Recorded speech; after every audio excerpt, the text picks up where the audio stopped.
Don't move, sweetheart, or the kid gets it too. I didn't look at the man, I looked at the girl. She was maybe 7, wearing a navy blue dress that cost more than my car. She was frozen, her small hand gripping the strap of a leather satchel. Behind her, 2 men in cheap suits were closing in. I shifted my weight. My left hand started to shake, the familiar, rhythmic tremor that always hit when I was nervous. I tucked it into the pocket of my cardigan. The checklist ran through my head. Leo is in the sandbox. He has his dinosaur. He is within 10 feet. The perimeter is clear. I stepped forward. I didn't think about the men or the threat. I just saw the girl's eyes. They were wide and wet. She looked like she was trying to disappear into the pavement. "Excuse me," I said. My voice was clipped. "I think this little girl is with me." The man in the lead laughed. He had a gold watch that caught the sun. He didn't look at me. He looked at the girl like she was a piece of luggage he was tired of carrying. "Move along, lady. This is family business."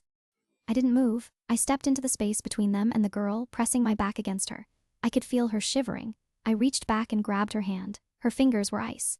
"We are leaving," I told her. I didn't wait for the men to react.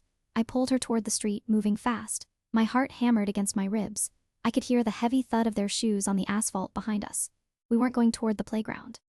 We were heading for the crowd of parents and toddlers near the ice cream truck. "Get back here," the man yelled. We turned a corner, but the street was blocked by a delivery truck. The only way out was a narrow alley. I dove into it, pulling the girl with me. It was a mistake. The alley ended in a locked chain-link fence. The 2 men caught up. They didn't rush. They walked slowly, blocking the entrance. The one with the watch smiled. It wasn't a kind look. "You've got a real hero complex, don't you, darling?" he asked. "That's a dangerous thing to have in this city." I looked around. A heavy canvas bag of trash sat by a dumpster. My hand stopped shaking. The tremor vanished, replaced by a cold, sharp clarity. I didn't feel the fear anymore. I just felt the need to keep the girl behind me. The man reached for the girl's arm. I didn't scream. I grabbed the canvas bag and swung it with everything I had. The corner of the bag, heavy with something metallic, caught him square in the jaw. There was a wet crack. He stumbled back, his gold watch flashing as he hit the brick wall. The second man lunged. I stepped into his path, shoving the girl further into the corner. I used my elbow, driving it into his ribs. He wheezed, the air leaving him in a sharp hiss. I didn't stop. I grabbed a loose piece of wooden pallet from the trash and slammed it across his shins. He went down hard. I stood over them, chest heaving. I was shaking again, but not from the tremor. I was vibrating. I held the piece of wood like a sword, my eyes locked on the man with the broken jaw. Then the alley exploded. Black SUVs screeched to a halt at the entrance. Men in dark suits poured out, guns drawn. I froze, pulling the girl tight against my hip. I expected to be shot. I expected the world to end. A man stepped through the line of guards. He was tall. He wore a charcoal suit that fit him like armor. His face was a mask of carved stone, eyes dark and predatory. He didn't look at the men on the ground, he looked at the girl. "Sophia," he said. The girl let out a small, broken sound and lunged forward. She didn't go to him immediately. She clung to my leg for one last second before he scooped her up. He held her with a grip that was almost too tight, his hand splayed across her back. He finally looked at me. He didn't say thank you. He didn't smile, he just stared. "Who are you?" he asked. His voice was a low rumble that I felt in my teeth. "I'm nobody," I said. My voice sounded small. "I just didn't want her to get hurt." He looked at the men groaning on the ground. One of his guards stepped forward. "Boss, these are Valenti's people," the guard said. The man, the boss, didn't react. He just kept watching me. He stepped closer. As he passed, his shoulder brushed mine. It was a brief, accidental contact, but it felt like a jolt of heat through my clothes. I stepped back, my heels clicking on the damp concrete. "Luca," the boss said, "find out everything about her. Now." "Yes, boss," the guard replied. I didn't wait to be questioned. I turned and ran back toward the playground. I found Leo by the sandbox. He was sitting in the dirt, holding Rex the dinosaur. He had a raw, red scrape across his left knee. I dropped to my knees in the sand, ignoring the grit on my leggings. "Leo, baby, look at me." "I fell, Mommy," he whispered. I took a tissue from my pocket and gently dabbed at the blood. My hands were shaking again. I focused on the smallness of his knee, the way his lip trembled. I breathed in the scent of sun-warmed sand and plastic. "We're okay," I whispered. "We're going home now." I stood up and hugged him so hard he gasped. I didn't care if the other parents were watching. I just needed to feel his heart beating against mine. I needed to know that for 5 minutes, the world had stopped trying to take things away from me. 3 days later, a black car was waiting outside my apartment. The driver didn't speak. He just opened the door. I had no choice. They had told me they knew where Leo went to preschool. They didn't threaten me, not explicitly, but the implication was a weight in my stomach that wouldn't lift. They took me to a house that looked like a fortress. High walls, wrought iron gates, and guards with bulges under their jackets. The man from the alley was waiting for me in a study that smelled of old paper. He was sitting behind a mahogany desk, reading a file, my file. "Ms. Vance," he said. He didn't look up. A former paralegal, disbarred after a dispute with a firm in the city, a single mother, living in a 2-bedroom walk-up. I stood in the center of the room. I felt naked. "I don't know why I'm here." He looked up. His eyes were heavy, calculating. "You saved my daughter. In my world, that creates a debt, and I do not like being in debt." "I didn't do it for a reward," I said. "I am aware," he replied. He stood up and walked around the desk. He moved with a slow, predatory grace. "You fought 2 grown men to protect a child who was not yours. That is either extreme bravery or extreme stupidity." "I just did what was necessary," I said. He stopped inches from me. He was so much larger than I was. I had to tilt my head back to see him. I could smell the faint scent of sandalwood. "You are useful, Alina," he said. "And you are honest. Those are rare qualities." "I want to go home," I whispered. "You will go home," he said. "But you are now under my protection, which means you are also under my control." A week passed. I found myself returning to the house, not because I wanted to, but because he demanded it. He wanted Sophia to have a companion, someone who wasn't a guard or a servant, someone the girl actually trusted. It was a job. He paid me more in 1 hour than I had made in a month at the diner. I told myself I was doing it for Leo. I told myself that as long as I was useful to Dante Morty, my son would be safe. I spent my afternoons in the garden with Sophia. She was a quiet child, barely speaking, but she liked to show me her chess board. She played with a precision that was frightening for a 7-year-old. Dante watched us from the balcony. He didn't join us, but I could feel his eyes on me. Every time I looked up, he was there, a dark silhouette against the gray sky. One evening the rain started, a sudden violent downpour that turned the garden into a swamp. "Inside, now," I yelled, grabbing Sophia's hand. We scrambled toward the side entrance, slipping on the wet stone. I managed to get Sophia through the door, but I tripped, my palm slapping against the rough brick of the doorway. I hissed in pain. Dante was there. He had come down from the balcony. He didn't say anything at first. He just reached out and gripped my arm, pulling me into the dry hallway.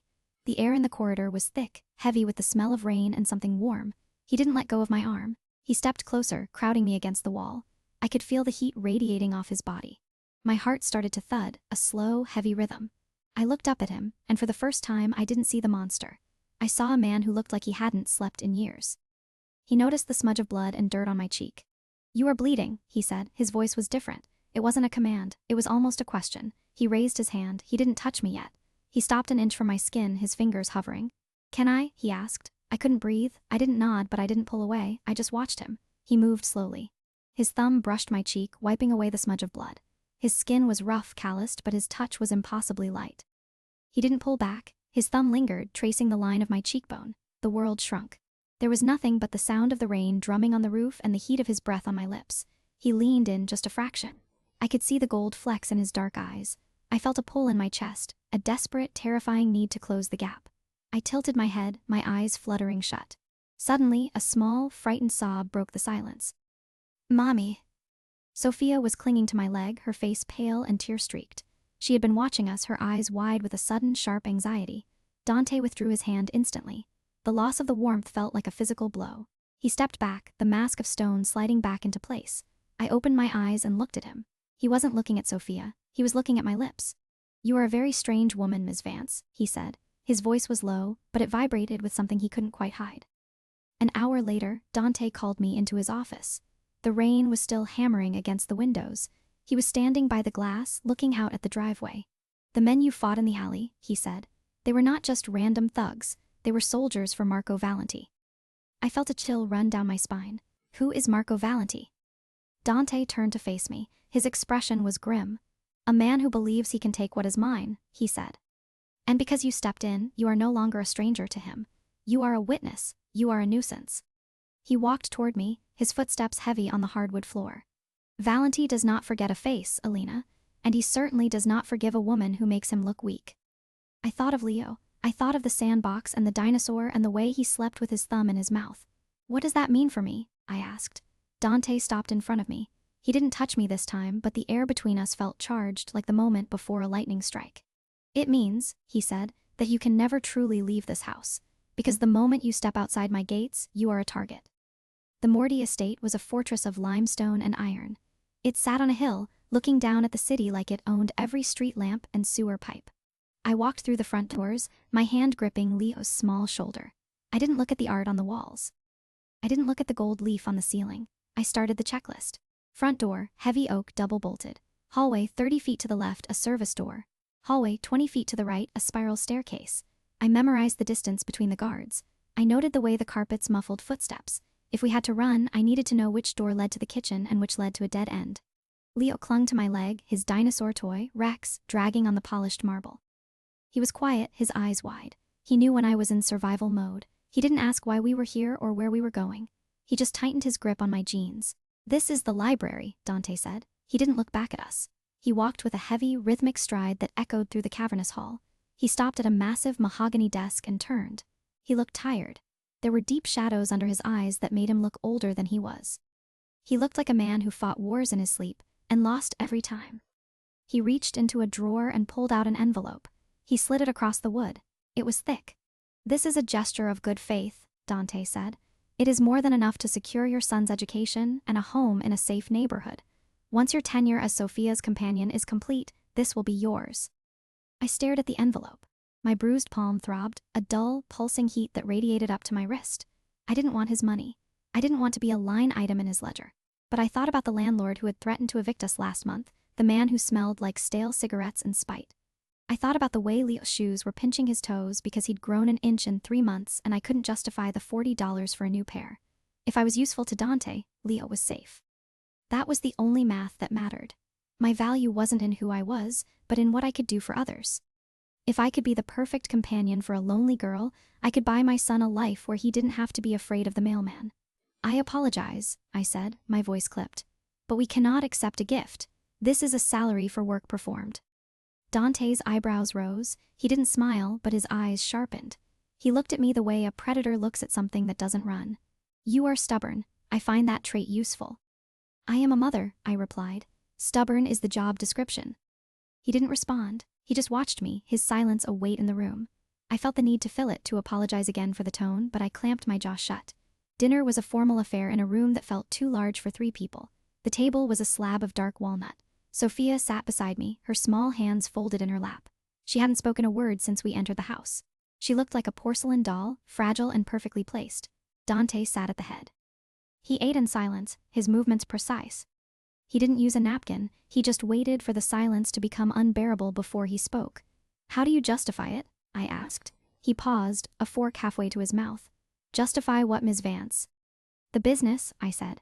"The soldiers, the men like Valenti. You call them soldiers, but they're just thugs with better suits." Dante set the fork down. The clink of silver on china sounded like a gunshot in the quiet room. He leaned back, his dark eyes fixed on me. "The world is not divided into thugs and saints, Alina. It is divided into those who provide order and those who create chaos. I provide the order. By killing people. By ensuring the right people are killed," he corrected. "It is a necessary cruelty. That's a convenient lie to tell yourself, so you can sleep at night." Dante leaned forward. The candlelight caught the scar on his collarbone, a jagged white line against his skin. I wondered whose hand had held the knife. I wondered if he still felt the ghost of the blade when the weather turned cold. "I do not sleep, Ms. Vance. That is the price of the order I maintain." I didn't back down. I felt a strange heat in my chest, a friction that had nothing to do with anger. He was a monster, but he was a monster who looked at me like I was the only thing in the room that wasn't a puppet. He didn't want me to be quiet. He didn't want me to be invisible. After dinner, Sophia pulled on my sleeve. Her touch was hesitant, as if she expected me to push her away. She led me to a small nook in the sunroom where a chessboard sat on a low table. She pointed to the black pieces. I sat down. I knew the basics, but Sophia played like a machine. She didn't hesitate. She moved her knights with a terrifying precision, cutting off my escape routes before I even knew I was trapped. Within 10 moves, she had my queen pinned against the edge of the board. I looked at her. She wasn't gloating. She didn't smile. She looked lonely, her small shoulders hunched as if she were trying to take up as little space as possible. "You're very good," I whispered. She didn't answer. She reached for a piece of paper and a crayon. She drew a quick sketch of a dinosaur, Rex, and a small girl holding hands with a woman. She pushed the paper toward me. "Friend," she whispered. The word was so small it almost disappeared. I felt a lump form in my throat. I reached out and squeezed her hand. Her skin was cold, but she didn't pull away. Yes, we are friends. I didn't notice Dante in the doorway. He was leaning against the frame, watching us. The hardness in his jaw had vanished. He looked at Sophia with a desperate kind of longing, as if he wanted to step forward but didn't know how to do it without breaking her. He looked like a man who knew how to command an army but didn't know how to talk to his own child. He cleared his throat, and the moment snapped. "Luca," Dante called. A man appeared from the shadows. He was built like a wall, with a face that looked like it had been carved from granite. He didn't smile. He didn't blink. He stood with his hands clasped behind his back, his presence a silent warning. "Ma'am," Luca said, nodding to me, "the boss wants you in the library." I followed Dante back into the dim light of the library. The scent of old paper and beeswax filled the room. He closed the door behind us, the click of the lock echoing. "Valenti is not a man of patience," Dante said. He walked toward me, his presence filling the space. "He knows you saved Sophia. He knows you are here. You are no longer a bystander. You are a liability." "I can handle myself," I said. "You are a paralegal with a tremor in her hand, Alina. You are not a soldier." "I did what I had to do for that girl. And now you must do what is necessary for your son." He stepped closer. "You will stay within the estate. You will not go to the store. You will not take Leo to the park. You will be escorted by Luca, or another guard at all times." "This is a cage," I snapped. "A gilded one, but a cage." "It is a shield," he countered. "I don't want your shield. I want my life back." I turned to walk away, but he moved faster. He stepped into my path, his body blocking the exit. He didn't grab me, but he was so close I could feel the heat radiating off his chest. He stepped further into my personal space, backing me up until the edge of the mahogany desk pressed into my lower back. I was trapped. I looked up at him. He was towering, his shadow swallowing me whole. I could see the pulse jumping in his neck, a rapid, rhythmic beat. I could smell the faint scent of sandalwood and something cold, like winter air. He didn't move. He just watched me, his eyes searching mine. The air between us felt thick, heavy. I forgot about the checklist. I forgot about the exits. All I could feel was the way my heart was hammering against my ribs, a frantic bird in a cage. I noticed a small crease between his brows, a sign of tension he couldn't hide. Dante leaned in. He didn't touch me, but his breath was a warm ghost against my ear. He lowered his voice to a register that made my skin prickle. "May I touch you?" he asked. The question was a plea. He waited. He didn't rush me. He gave me the space to say no, but his proximity was a command of its own. I could feel the heat of him through my clothes, a magnetic pull that made my knees weak. I didn't speak. I couldn't. I just leaned my head back, exposing my throat. His hand rose slowly. He didn't go for my waist or my shoulder. His fingers slid upward, brushing the hair away from my neck. His palm rested on the nape of my neck, his skin hot and rough. He applied a slight pressure, pulling me a fraction closer. I closed my eyes. I wanted him to break. I wanted the monster to take me, to erase the anxiety and the debt and the fear for a single second. I felt his thumb graze the sensitive skin just below my ear. A sharp, loud knock sounded on the door. "Boss," Luca's voice boomed through the wood. "Security breach, we have a problem." Dante withdrew instantly. He stepped back, the distance between us returning like a slammed door. He didn't look at me for a second, his focus shifting entirely to the door. I stood there, breathless, my skin still burning where his hand had been. I felt exposed. I felt terrified. I felt the sudden, cold void where his warmth had been. "Stay here," Dante commanded. He turned to leave. As he passed me, I whispered, "We are not friends." He stopped, but he didn't turn around. "No," he said softly, "we are not." He left the room, leaving me alone in the silence. I leaned against the desk, my legs shaking. I looked down at my left hand. The tremor was back, worse than before, my fingers dancing a frantic, uncontrollable jig. 10 minutes later, Dante returned. He wasn't alone. Luca was behind him, holding a tablet. "What happened?" I asked. Dante looked at me. The mask of stone was back, but there was a new edge to it, a darkness. "My team just finished a sweep of your apartment," Dante said. "They found a tracking device under the floorboards, and they found a note on your kitchen table." I felt the blood drain from my face. A note. "Valenti didn't just track you," Dante said. "He visited. He knows where you live. He knows where you keep your spare key. And he knows exactly which room your son sleeps in."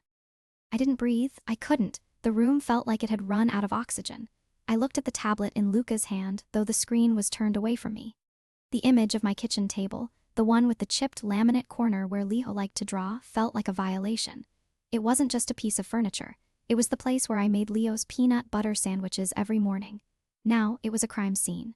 "He was inside," I whispered.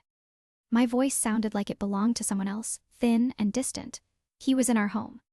"He is no longer there," Dante said. His voice was a low rumble, steady and cold. My men have scrubbed the place. The device is gone. The locks are being changed as we speak. I looked down at my left hand. The tremor was violent now, a rhythmic shaking that made my fingers feel disconnected from my wrist. I gripped the edge of the desk until my knuckles turned white, the wood digging into my palms. I had to be useful. I repeated it in my head like a mantra. That was the only way to keep Leo safe. If I was a liability, if I was just a frightened woman in a big house, I was a burden. I had to find a way to be an asset. I had to earn my keep. I can help, I said, my voice sharpening, the paralegal in me pushing through the panic. I was a paralegal. I know how Valenti operates or how men like him operate. They don't just strike, they build a case. They look for the crack in the foundation. I can look at the patterns. If he's tracking us, he's looking for a specific weakness. Dante looked at me. He didn't smile. He didn't soften. He just watched me with those heavy eyes, weighing the value of my offer. He didn't move a muscle, but I could feel him dissecting me, searching for the utility I was so desperate to provide. You are already the weakness, Alina, he said. That is why you are here. He left the room without another word. The click of the door sounded like a gavel. Luca stayed behind for a moment. He didn't look at me, but he shifted his weight, his boots creaking on the hardwood. He looked at the door where Dante had disappeared, then back at me. Get some sleep, ma'am, he said. The boy is safe. I stayed by the desk long after he left. I stared at the empty space where Dante had stood, wondering if he saw me as a person or just a vulnerability he had to manage. The next few days were a blur of structured silence. Dante didn't push me, but he didn't let me leave. He gave me a wing of the house, a room for Leo, and a level of security that felt like a velvet shroud. Every time I turned a corner, a man in a dark suit was there. They didn't speak. They just nodded. I spent my afternoons with Sophia. She was a quiet child, a ghost in her own home, but she thawed when I was around. We sat at the small mahogany table in the breakfast nook, her school books spread out between us. The room was bright, filled with the scent of lemon polish. Is this the right way to solve it? She asked. She pointed to a math problem. Her voice was barely a whisper, her eyes darting toward the door as if expecting a reprimand for speaking. Almost, I said. I leaned in, my shoulder brushing hers. I could feel the tension in her small frame, the way she held her breath. You just forgot to carry the one. Try it again. It's okay to make a mistake, Sophia. That's how we learn. I watched her small hand move the pencil. She was so careful, as if the paper might break if she pressed too hard. I felt a pull in my chest, a kinship. She was a prize to her father, a piece of porcelain to be guarded and polished. I knew what it felt like to be valued only for what you represented rather than who you were. I wanted her to know that she didn't have to be perfect to be loved. I looked up and saw Dante standing in the doorway. He wasn't hiding. He was just there, leaning against the frame, watching us. He didn't speak, he didn't interfere. He just watched the way Sophia leaned into me, the way she actually laughed when Leo burst into the room with Rex the dinosaur. Rex is a T-Rex, Leo shouted, his voice echoing off the high ceilings.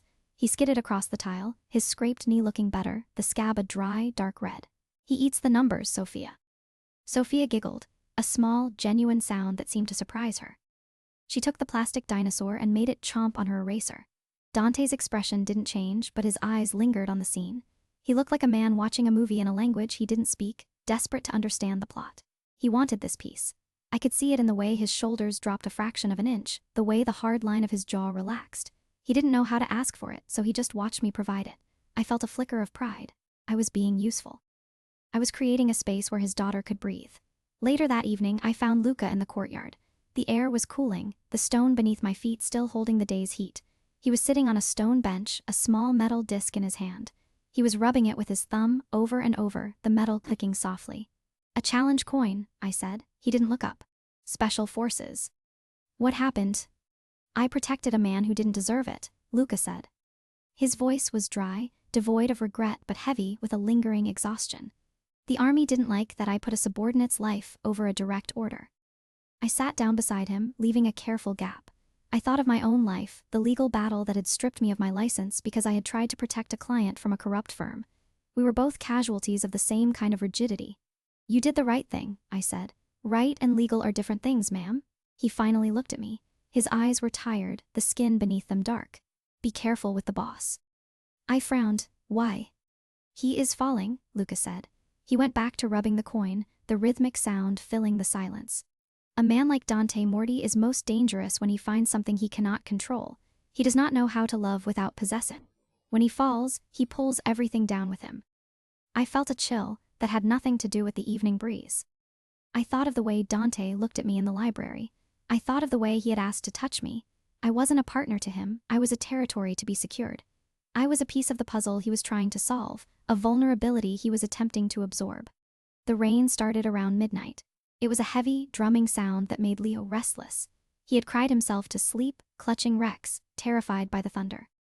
I had spent an hour rocking him, whispering that the noise was just the clouds talking, but the fear had been too deep. I couldn't sleep. My mind was a loop of Luca's warning and the image of that tracking device. I walked down the hall toward the study, my bare feet cold on the marble. The door was cracked open, and a single lamp cast a pool of amber light across the room. Dante was there. He had discarded his jacket. His white shirt was unbuttoned at the collar, the fabric clinging to his skin. He was staring at a map on the wall, his jaw tight. He looked like he was trying to fight a war with his eyes. I stepped inside. The room smelled of old paper and ink. "You should be resting," he said. He didn't turn around. "I can't." I walked closer, stopping just behind him. I could see the tension in his back, the way his muscles were coiled. "You're thinking about Valenti." "He is a parasite," Dante said. "He thinks he can use you to get to me. He does not realize that you have already become the thing I cannot lose." He turned then. The light hit him from the side, highlighting the hard line of his cheek and the hollow of his throat. I saw it then, the scar. It was a jagged, pale line that started at his collarbone and disappeared beneath the fabric of his shirt. It looked like a lightning bolt frozen in skin. My hand moved before I could stop it. My left hand, the one that usually shook, was steady. I reached up, my fingertips grazing the rough edge of the scar. The skin was thicker there, a ridge of history. Dante stiffened. He didn't pull away, but his breath hitched. He looked down at my hand, then up at my eyes. The air between us felt charged, static humming in the small space between our bodies. "Who did this?" I whispered. "A man I trusted," he said. His voice was a ghost of a sound, stripped of its authority. 10 years ago, he thought he could take my seat by carving a mark into me. "You survived." "I did." He stepped closer, closing the gap until his chest was brushing mine. He looked exhausted, the weight of his empire finally showing in the slump of his shoulders. "I cannot sleep, Alina. Not when you are in this house. Not when I can hear you breathing in the next wing." The honesty of it hit me harder than a blow. He wasn't commanding me, he was admitting a weakness. For a second, the power dynamic shifted. He wasn't the monster, he was just a man who was tired of being alone in the dark. I didn't move my hand. I let my fingers linger on his skin, feeling the heat of him. I wanted him to stop being the boss. I wanted him to just be the man who was tired of fighting. Dante reached up, his hand cupping my jaw. His thumb traced my lower lip, pulling it down slightly. He didn't rush.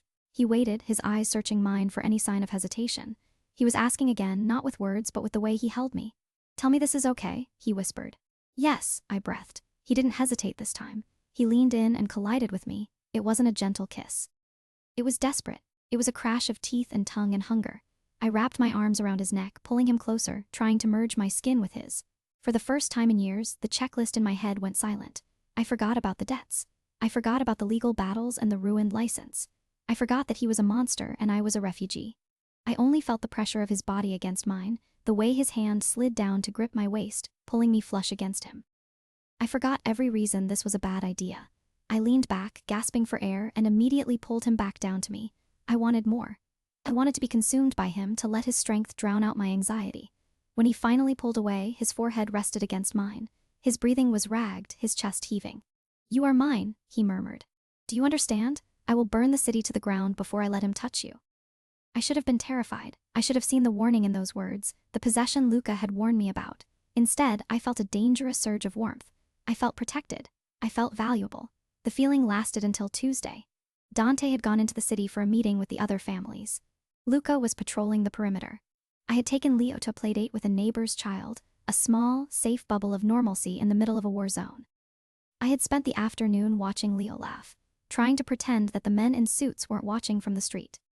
When I walked back through my front door, the apartment Dante had insisted on keeping under guard, I stopped dead. The door was ajar, just an inch. My heart hammered against my ribs. I stepped inside, my eyes scanning the room. The living room was untouched. The kitchen was clean, but on the center of the dining table sat a single, glossy photograph. I walked forward, my legs feeling like lead. I picked up the photo. It was a picture of Leo. He was laughing, holding Rex, sitting on a colorful plastic mat at the playdate. The photo had been taken from a distance, through a window. The angle was predatory. I flipped the photo over. On the back, written in a looping, mocking script, were the words, "You thought the big house would hide you, sweetheart, But the little boy is so easy to find. One wrong move from Dante and Rex gets a new home. See you soon. I dropped the photo. It fluttered to the floor, face up. I looked around my quiet, empty apartment. I had spent every waking moment trying to be useful to Dante, trying to prove my value so he would keep us safe. I had leaned into his protection, let him into my bed, and trusted his walls.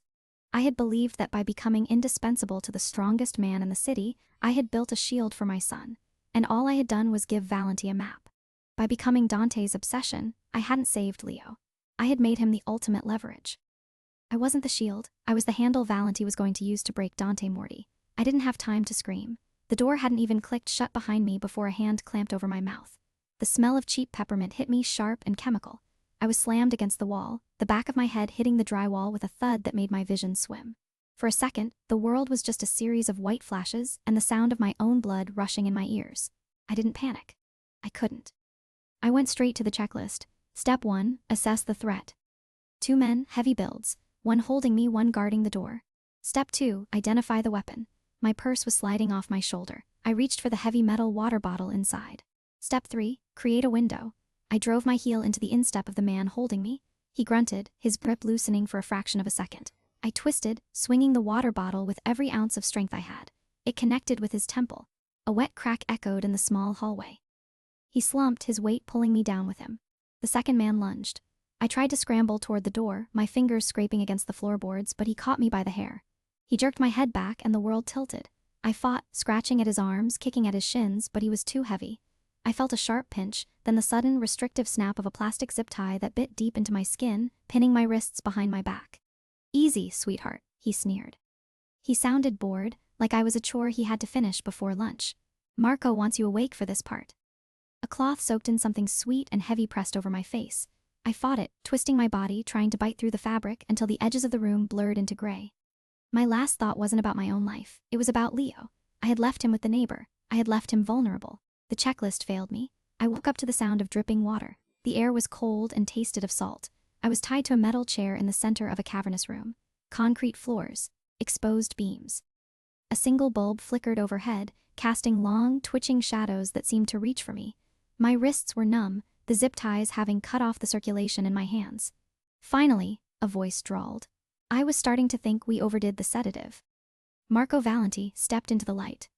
He looked exactly like the man in the photos, expensive suit, a smile that didn't reach his eyes, and a gold watch that glinted every time he moved his wrist. He walked around me, his footsteps echoing a slow, predatory circle. "You're a hard woman to catch, Alina," he said. He stopped in front of me, leaning down until I could see the pores in his skin.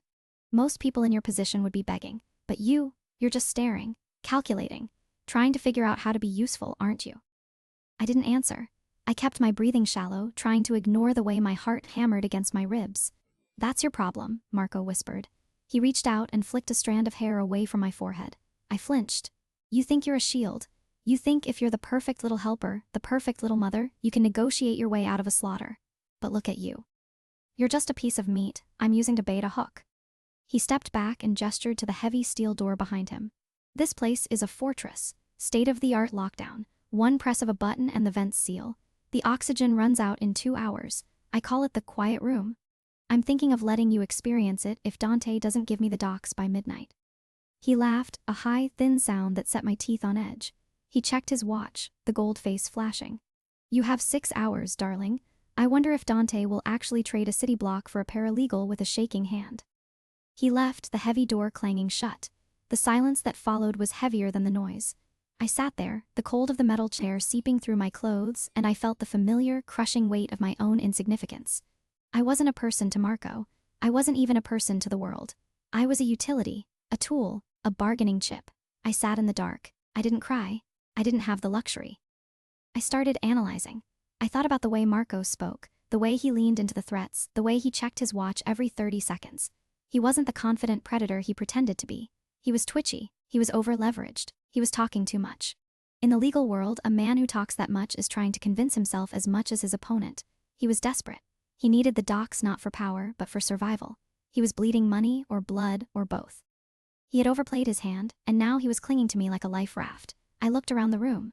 There were a few things on a nearby workbench, a rusted wrench, some old invoices, a stack of plastic crates. I shifted my weight, feeling the zip ties. I couldn't reach the edges of the chair, but I could move my feet. I began to kick the crates, sliding them across the floor. It was slow, grueling work. My muscles screamed, and the zip ties sliced deeper into my wrists, but I didn't stop. I arranged them in a precise, staggered line. I knew Dante. I knew the way he organized his desk, the way he lined up his pens, the way he demanded absolute symmetry in everything. If he walked into this room, he would see the crates. He would see they were out of place. He would know I had been trying to communicate. I was trying to be the perfect assistant one last time. I was trying to make myself useful enough to be worth the rescue. The door opened again 3 hours later. It wasn't Marco. Luca stepped inside. He didn't have a weapon drawn, but his eyes were scanning the rafters. He moved quickly, kneeling beside me and slicing through the zip ties with a pocket knife. "Boss is coming," he muttered. "He's negotiating. Valenti is playing a game, but he's losing." I rubbed my wrists, the skin raw and stinging. I looked at my hands, they were shaking, but the tremor was fading as the adrenaline spiked. "Is Leo safe?" "He's with the boss's personal detail. He hasn't stopped asking for you." I leaned back against the chair, my strength flagging. I felt the need to justify my presence here, to prove that I wasn't just a liability. "I have to be useful, Luca. I can tell you where Valenti keeps his records, or I can help Dante find the leak in the docks." Luca stopped. He looked at me, his expression flat, almost annoyed. He didn't move for a long moment, just stared at me with those cold, observant eyes. "Stop it," he said. I blinked. "Stop what?" This thing you do," Luca said, his voice terse. "You think you're a tool. You think the only reason you're in that house is because you're a good shield or a smart assistant. You think you have to earn your spot." I looked away, focusing on a crack in the concrete floor. "I do. I don't have anything else to offer. I'm a failed lawyer with a kid. I have no status, no money." "You're wrong," Luca said. He leaned in, his voice dropping. "The boss doesn't give a damn about your legal degree. He doesn't care if you can organize a file. He's losing his mind because you're gone, not because he lost a useful asset, because he loves you." I froze. The word felt like a physical blow, knocking the air from my lungs. "He doesn't," I whispered. "He loves Sophia. He loves power." "He loves you," Luca repeated. "You are worth saving because of who you are, Alina, not because of what you can do for him. Now get your head straight. When he walks through that door, he's going to be a wreck. Don't tell him how to win the war. Just tell him you're okay." He stood up and vanished back into the shadows. I stayed there for a long time. The silence of the warehouse felt different now. I thought about the checklist. I thought about the years I had spent making myself indispensable to bosses who fired me, to landlords who cheated me, to a world that only valued me when I was working.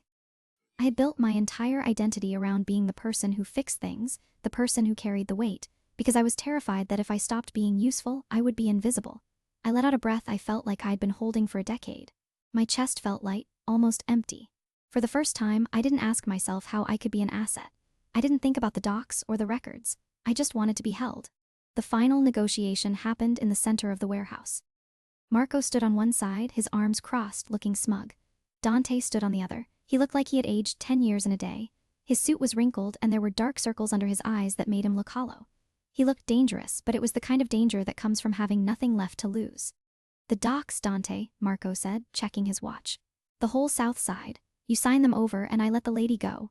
Otherwise, we start the lockdown." Dante didn't look at Marco. He looked at me. His eyes were wide, searching, as if he were making sure I was actually real and not a hallucination. He stepped forward, crossing the neutral zone. Marco's men shifted, their hands moving toward their holsters, the leather creaking. Dante didn't care. He reached out and grabbed my hand. His grip was tight, almost painful. He squeezed my fingers, his palm hot against mine. It wasn't a gentle touch. It was a claim. It was a promise. "I have you. I am not letting go." I felt the strength in his fingers, the way he anchored me to the spot, and the terror that had been humming in my veins for hours finally went quiet. I looked up at him, and for the first time, I didn't see the dawn. I didn't see the man who controlled the city. I saw a man who was terrified. "I agree," Dante said, his voice low and vibrating. "I will give you the docks." Marco beamed. He looked like he had already won, his chest puffing out. "A wise choice." "I knew you were a father first, Dante." Dante leaned in closer to me. His eyes were dark, searching mine, reading every flicker of emotion. He didn't speak, but the way he held my hand told me everything. He wasn't surrendering. He was waiting. He shifted his body, blocking Marco's view of my face, creating a small, private world between us. "Can I?" he whispered, his breath warm against my cheek. "Tell me this is okay." I didn't think about the docks. I didn't think about the warehouse or the men with guns. I didn't think about whether this was a strategic move or a tactical error. I just nodded. Yes. He pulled me into him and kissed me. It wasn't like the kiss in the study. That had been a discovery, a tentative testing of boundaries. This was a desperate, starving thing. It felt like we were the only two people left in the world. I forgot how to breathe. I forgot every reason this was a bad idea. I leaned into him, my fingers curling into the fabric of his jacket, wanting to disappear into his strength. When he pulled away, his eyes were hard again. The vulnerability was gone, replaced by a cold, sharp focus. He looked at Marco. The papers are in the car, Dante said, but I want her first. Marco stepped forward, gesturing for his men to release the perimeter. Fine, take her. The docs are mine. Dante pulled me toward him, his arm wrapped firmly around my waist. As we passed the crates I had arranged, I felt him pause for a split second. He looked down at the staggered line of plastic. He recognized the pattern. He knew I had been fighting. He knew I had been trying to reach him. A small, grim smile touched his lips. Just as we reached the edge of the light, a sharp, rhythmic clicking sound echoed from the rafters. Marco stopped. He looked up. He looked at his watch, then at the ceiling, his brow furrowing in confusion.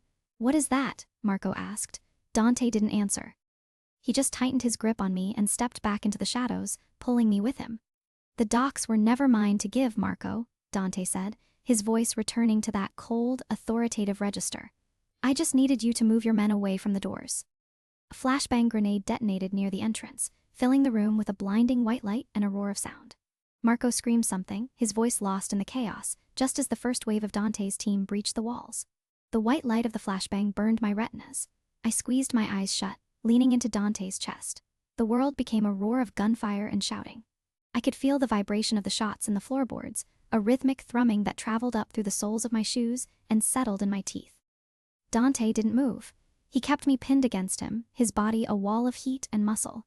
I felt his hand on the back of my neck, his fingers splayed wide, guiding me deeper into the shadows of the crates. He was breathing hard, the scent of his skin sharp and metallic. Stay down, he commanded. I didn't argue. My mind went straight to the checklist. Leo is safe. Sophia is safe. Get Dante out. Get myself out. I looked at the crates. I had spent the last hour mapping the warehouse's security layout. Marco had bragged about the fail-safes. He'd spent 10 minutes explaining the lockdown triggers just to see me squirm. I had listened. I had memorized the intervals. I knew where the tripwires were. I knew that the main exit was a kill zone designed to funnel intruders into a crossfire. The south door is a trap, I whispered, my voice sharp. There is a pressure plate 3 feet inside. You have to go wide. Dante looked at me. He didn't ask how I knew. He didn't question why a paralegal knew the specifics of a gang's kill zone. He just nodded and signaled to Luca, who was moving like a ghost through the smoke. Luca's silhouette was a blur of efficiency, his weapon raised, clearing the perimeter with a cold, mechanical precision. But the chaos shifted. A heavy iron shutter slammed down with a bone-shaking crash, cutting off the breach team. The sound was a physical blow, echoing through the cavernous space. The lights flickered and died, replaced by the harsh, red strobe of the emergency system. The red light pulsed, turning the smoke into a thick, bleeding fog. Lockdown, Marco's voice screamed through the warehouse speakers. He sounded manic, the sound distorted by the amplifiers. You think you're so smart, Dante, but I still have the girl. A hand gripped my hair and yanked. I gasped, my head snapping back with a violent jolt. My scalp burned. Dante let out a sound, a low, guttural growl, and tried to lunge forward, but a burst of gunfire erupted from the catwalks above. Dante dove behind a steel pillar, the bullets sparking off the metal inches from his head.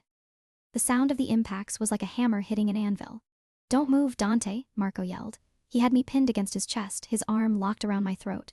I could smell the expensive cologne on his neck, something floral and cloying that made my stomach turn. He was shaking. I could feel the tremor in his chest, the frantic heartbeat of a man who knew he was losing but refused to let go. Sign over the docs. Now, or I start with her fingers. I struggled, my bruised palm scraping against the rough fabric of his suit. The skin of my palm felt raw, the old bruise flaring with a dull heat. I looked toward the pillar. Dante was pinned. I could see the silhouette of a sniper on the upper rail, the long barrel of a rifle aimed directly at the space between us. If Dante moved, he was dead. Marco leaned in, his breath hot against my ear. You're just a tool, sweetheart, a little piece of leverage. Once he signs, you're garbage. I stopped fighting. I went limp. I felt the coldness of the concrete floor through my shoes. I remembered how Marco looked at his watch every time he threatened someone. It was a tick, a need for control, a need to know exactly how much time he had left to play the game. He's not going to sign, I said. My voice was flat. You've already lost, Marco. You're just a footnote in his history. Even your own men know you're a failure. Marco stiffened. His grip on my throat tightened for a second, then loosened as he pulled back to look at me.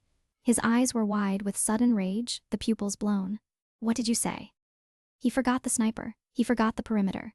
He shifted his weight, turning his face toward me to snarl an insult. He wanted to reclaim the power, to prove he wasn't a footnote. In that 1 second, his shoulder blocked the sniper's line of sight to the pillar. Now, I screamed. Dante didn't hesitate. He surged from cover, a blur of black fabric and violence. He didn't go for Marco, he went for the sniper. He fired 2 rounds upward with surgical precision. A body crashed through the railing, falling with a heavy thud onto the concrete. Marco panicked. He tried to drag me backward, using me as a human shield to get toward the emergency exit. He was strong, but I was desperate. As he pulled, I dropped my center of gravity and threw my weight to the left, twisting my hips. Marco stumbled. His heel caught on a piece of jagged debris, a piece of the plastic crates I'd left behind. He went down hard, his chin hitting the floor with a sickening crack. I scrambled away, my breath coming in ragged gasps, but Marco recovered fast. He lunged for me, his hand reaching for the knife at his belt. His face was a mask of desperation, the refined Don's protege gone, replaced by a cornered animal. Elena. Dante was there. He didn't shoot. He threw himself in front of me, his body shielding mine completely. A stray shot from one of Marco's remaining men caught Dante in the shoulder. He didn't scream. He just grunted, the force of the bullet spinning him around. He slammed into me, knocking us both clear of the line of fire and into the safety of a heavy equipment locker. We hit the metal with a clang that rang in my ears. I stared at the dark red stain spreading across his shoulder. The fabric of his jacket was soaking through, the color deep and wet. My hands started to shake, but the tremor stopped the moment I pressed my palms against the wound. I felt the warmth of his blood seeping through my fingers. "You idiot," I whispered. "Why did you do that?" Dante looked at me. His face was pale, sweat beading on his forehead, but his eyes were steady. "You are not leverage," he said. "You are mine." Luca appeared beside us, his face a mask of efficiency. He didn't say a word. He just stepped over Marco's unconscious body. Dante had delivered a final, crushing blow to the jaw and offered a hand to pull us up. The ride back to the estate was silent. I sat in the back of the SUV, my arm wrapped around Dante's waist, holding a cloth to his shoulder. He leaned his head back against the leather seat, his eyes closed. Every time the car hit a bump, he winced, a small twitch of his jaw the only sign of his pain. I watched the city blur past the window, the neon lights of the district smearing into long, colorful lines. When we arrived, the air was cool. I stepped out of the car and heard something that made my heart stop. Laughter. I looked toward the garden. Leo and Sophia were running through the grass, their voices high and bright. Leo was holding Rex the dinosaur aloft, chasing Sophia toward the rose bushes. Sophia was giggling, a sound I had rarely heard, her small feet kicking up clumps of earth. The sound was so clean. It felt like it washed the smell of gunpowder and old warehouse dust out of my skin. I stood there for a moment, just listening, feeling the weight of the day begin to slide off my shoulders. I helped Dante inside. I didn't let anyone else touch him. I led him to the bedroom, my movements practical and clipped. I got the medical kit. I cleaned the wound, the scent of antiseptic filling the room. I stitched the skin with a steady hand, the tremor in my left arm completely gone. I focused on the rhythm of the needle, the way the skin puckered and closed. Dante watched me. He didn't speak for a long time. He just watched the way I worked, the way I focused on the thread and the needle. He didn't look at the wound, he looked at me. "I spent my whole life thinking I had to be a wall," I said softly, tying off the knot. "That if I wasn't useful, if I wasn't the one doing the protecting, I would be discarded." I looked down at my hands. I thought about the years of survival, the mental tally I kept of every favor owed and every debt paid. I thought about how I had viewed myself as a tool, a shield for Leo, and nothing more. Dante reached out with his good arm. He cupped my jaw, his thumb brushing over my cheekbone. His skin was rough, warm. "You can stop the checklist now, Elena," he said, his voice low and vibrating. "You're home." I froze. The checklist, the mental tally of debts, duties, and survival steps I'd kept since the day I lost my license. He had seen it. He had known the exact shape of my fear. I leaned forward, pressing my forehead against his. We stayed there for a long time, sharing the same breath, the silence of the room wrapping around us like a blanket. I felt the tension leave my shoulders.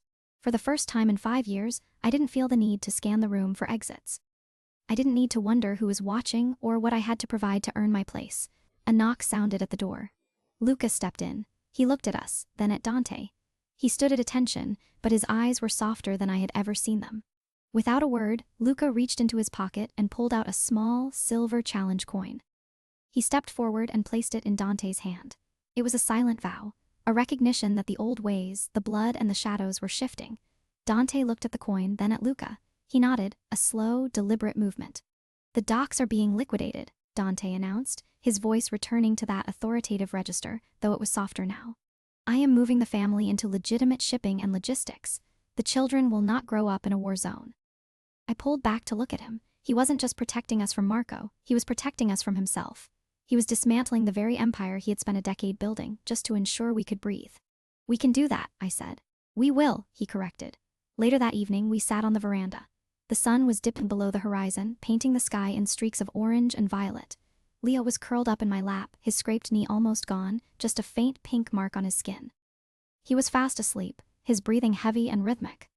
Sophia sat beside Dante, her head resting on his shoulder. She wasn't silent anymore. She was explaining the rules of a Sicilian defense in chess, her voice small but sure. I looked at Dante. He was watching the children with an expression I had only seen a few times, something tender and terrified all at once. He looked like a man who had finally found something more valuable than power. I realized then that the shield had changed. I had spent so long being the only thing standing between my son and the world. I had thought that was my only value. I had thought that being the shield was the only way to be loved. But as Dante reached over and squeezed my hand, his grip firm and possessive, I felt a different kind of weight. It wasn't the weight of a burden. It wasn't the weight of a debt. It was the weight of a promise. I wasn't the only shield anymore. I was finally being shielded.